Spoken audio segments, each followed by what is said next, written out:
நல்வரம் நண்பர்களே, தற்போது அயோத்தியில ராமர் கோயில் கட்டுற விழாவுக்கு பல செலிபிரிட்டிஸ், பல பொலிட்டீஷியன்ஸ், பல ஸ்போர்ட்ஸ் பிளேயர்ஸ் எல்லாருமே போறதை நம்ம பார்க்க முடியும்.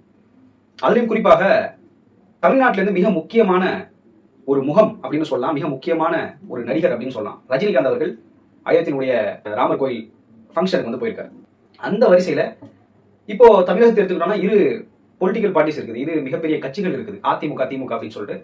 திமுக இருந்து யாரும் மிகப்பெரிய அளவுல போகல. அது முதலமைச்சர் ஸ்டாலின் அவர்களாக இருந்தாலும் சரி, அவருடைய மகன் உதயநிதி ஸ்டாலின் அவர்களாக இருந்தாலும் சரி. அதே மாதிரி இப்போ அதிமுக நம்ம எடுத்துக்கிட்டோம் அப்படின்னா எடப்பாடி பழனிசாமி அவர்கள் அங்க போனதாக ஒரு செய்தி சமூக வலைதளங்களில் மிக வேகமா பரவிட்டு வருது. அது எந்த உண்மை அப்படிங்கிறத நம்ம ஃபேக்ட் செக் பண்ணி பார்த்ததில்ல. அது போலியானது.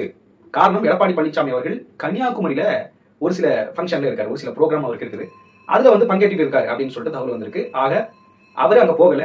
ரஜினியுடைய போட்டோவை மார்க்கிங் பண்ணி எடப்பாடி பழனிசாமி அங்க போனதாக அந்த செய்தி சமூக வலைதளங்கள்ல திட்டமிட்டு பரப்பப்பட்டு வருது.